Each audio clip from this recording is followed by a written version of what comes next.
Very good! So our topic for this morning is the first aid of convulsion, seizures, and epilepsy. But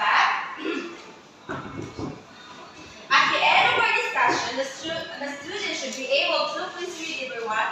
At the end of the discussion, the students should be able to define convulsions, seizures, and epilepsy and differentiate between them. Demonstrate a sense of responsibility for helping those experiencing seizures and perform the steps of first aid for someone experiencing a seizure. Okay, so now let's proceed. I will group you into three. And all you have to do is, I will give you an envelope that inside of this envelope there is a meaning and direction. All you have to do is you have to role play about convulsions, seizures, and epilepsy. So this will be the group 1, the group 2, and the group 3. John Marks, can you please? So here, group 1, group 2, and 3. Okay. I will give you 3 minutes to discuss with your group mates, okay?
Good morning, classmates. Good morning, ma'am.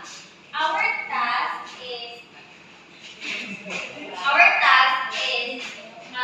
to perform on how to first aid convulsion. So convulsion is a specific type of seizure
Pull down niya. Okay, very good. Group 1, let's give Group 1 a round of applause. Students, do you experience this kind of situation? Nakatry na ba mong nag-convulsion, no? Yes. Yes. Unsa ba inyong gibati ato? Nakatong Kanang wala na masakit yan na nila kumangay. Pero saan ang first aid nga yung i-apply din nato? ang mga katong bukan basta ako sa ang kanang buko din bato siya gamit ang tubig na buwan sa lawas. Dapat mo sa Daily, kung ano dayon pag-apply ako ni Okay, very good. So let's proceed to group 2. So good morning everyone. Our assigned task is to perform the first aid about the seizures. So, seizures is a sudden, uncontrolled surge of electrical activity in the brain. This surge disrupts normal brain action, leading to a range of symptoms including changes in behavior, movement, and consciousness.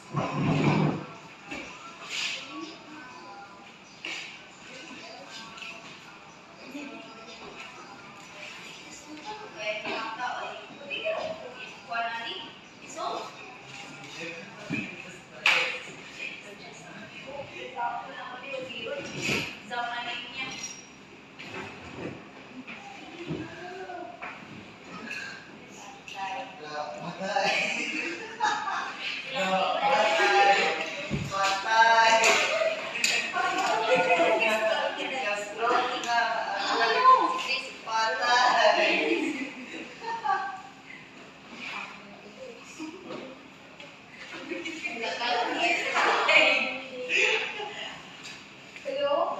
911? Yes, hello? We have an emergency here. My sister has seizures. Okay. Howie.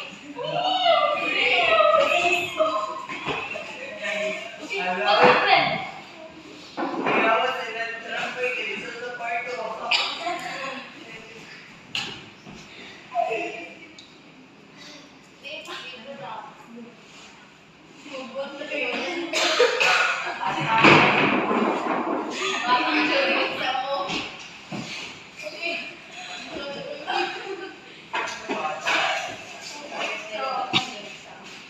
So, isang buhay sa mga seizures.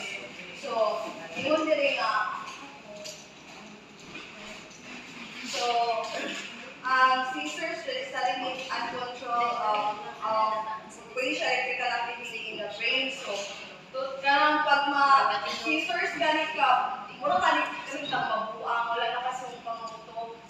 Like, nga na, like, mostly ang mga kanan, kaya sa hospital, mag-kinig yung ka-ay.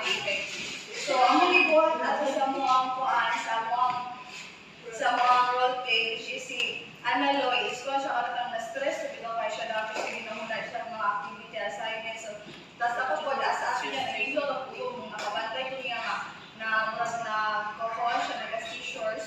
So, ako rin siya, since natumba mo siya sa kuan, sa salog, so ako siya bakod para makalma niya ang kuan, tapos ana-anaon ron nila siya kontakado sa makamata bitaw siya like so since murag dili medyo makuan tanang dili medyo makaya niya kay grabe siya seizures na nako siya lawas so nagpula nig 911 kay kung ano mo ka na delikado man jud kay seizures pag moabot at ay mulapas na siya 5 minutes sa so that's okay. Guys, I have a question. Is there any differences between convulsions and seizures? Dapat sila kalayan silang dua?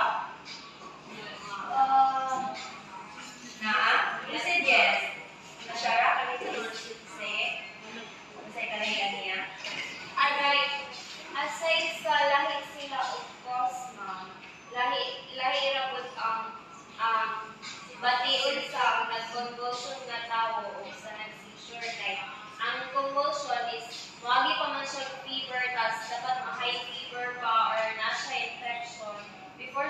confusion. While ang seizure, magod kay dili uncontrolled siya na electric one sa mo ang brain, like stress ka or what. Then, palit lang siya and wala na ka, dili siya, or siya bagyo or earthquake na dili mo mapaghandaan. Kaya wala makakabalo. Kamis ka siya mukuan ng attacks. Punta siya sa Yeah, very well said. Let's give Nashara a round of applause. So guys, now let's proceed to group 3.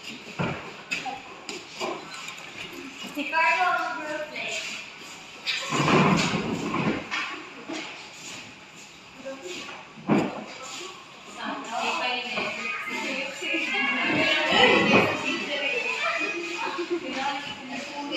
Good morning, everyone. So our topic is epilepsy. Epilepsy is a long-term chronic disease that causes repeated seizures due to abnormal electrical signals produced by damaged brain cells. Epilepsy is diagnosed when a person has multiple unprovoked seizures and over time indicating an underlying neurological disorder. Mga scenario kay kanang nangikumi, na yun ang practice yung sayang, na yun. Kaya si Desiree, ano namin na siya condition ni epilepsy, na yun. Na yun, pag makatake ko siya, nananirog issue sa ikaw ba yung leader? Okay, let's do our natural position with 1, 2, 3, and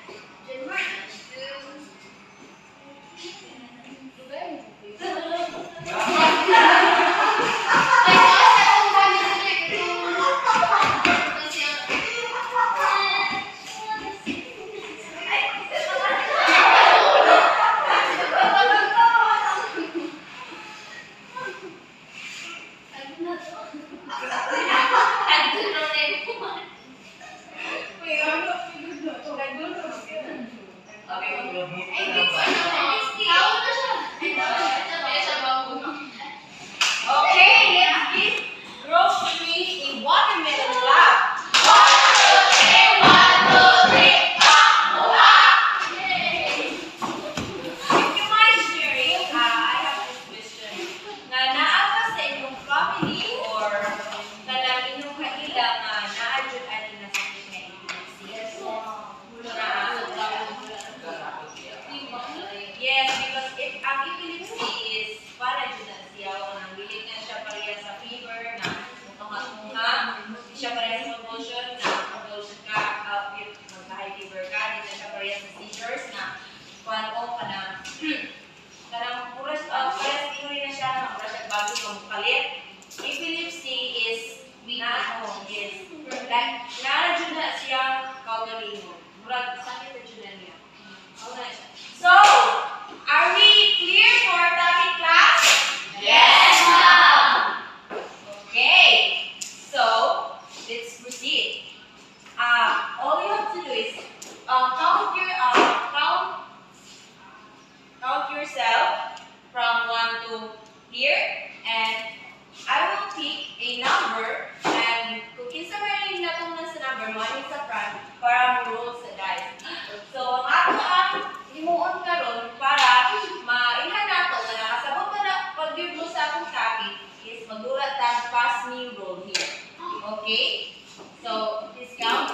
1, 2, 3, 5, 6, 7, 8. Okay. So I will pick number 6. Who is number 6?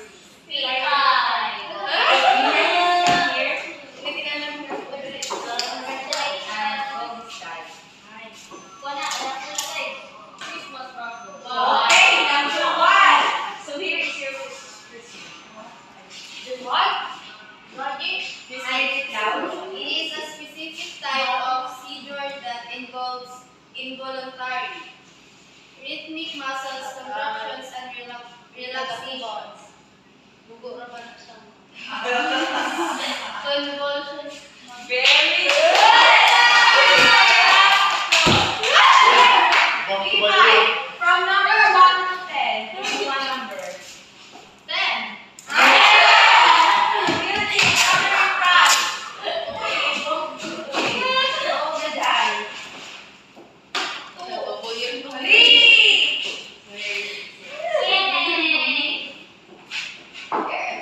It is a long-term or chronic disease that causes repeated seizures due to abnormal electrical signals produced by damaged brain cells. Epilepsy.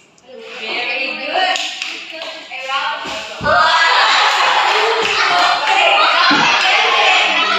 You rate number from 1 to 10.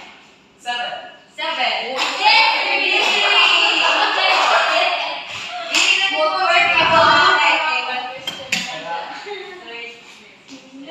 It is a sudden uncontrolled surge of electrical activity in the brain. Seizures. Okay, very good.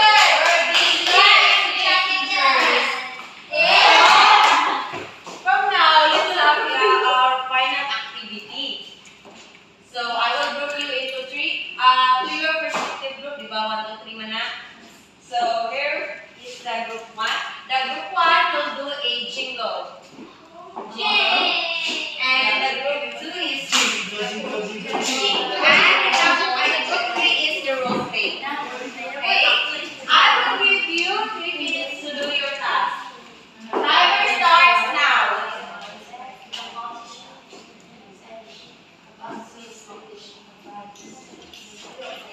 What do we post open?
Ang mga scenario is na sila sa coffee shop there, which is kanang kato si Mia o si Ben. Kato si Ben o si Mia kaya best friend ko sila. Then na sila dito na tabi-tabi na kuwan. Si Mia na siya'y kanang na siya'y epilepsy. And then moto tapi siya sa epilepsy. And then ngayon tawag si Ben. And then ako ang barista na daw siya na yung moto kita ba na nila Ano niya paano mo na-guess yung year? So, clarifications for everyone ha. If there is someone na nakita ninyo nga naka-experience na to, please, ayaw butang yung bisa-unsa yung baba or ha, food o mga food, mga anak, kay dili na, bawal na siya yung tayo magkakos na. So, let's go to group 2. Inutan na yung dinner kabalo.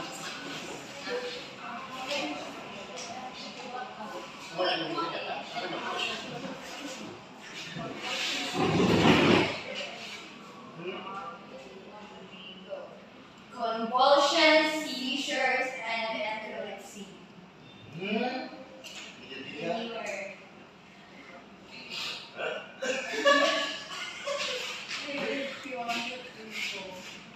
A storm within, a sudden flash, the mind's bright light, a fleeting dash, muscles twitch, a body seize, by forces dark, the soul disease, convulsion dance, a frantic sway, a consciousness fades, that slips away, epilepsy's grip, a cruel embrace, a silent battle, fought in time and space, but hope remains, a flicker bright, in patience, gentle light, with strength and love, we stand the test, to conquer fear and find our test.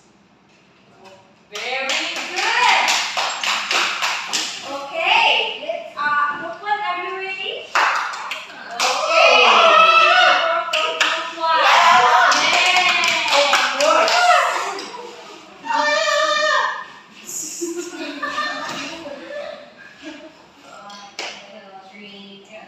Seizure awareness, away, oh. Sa'yo yung building. Yes, sir. Halika, halika.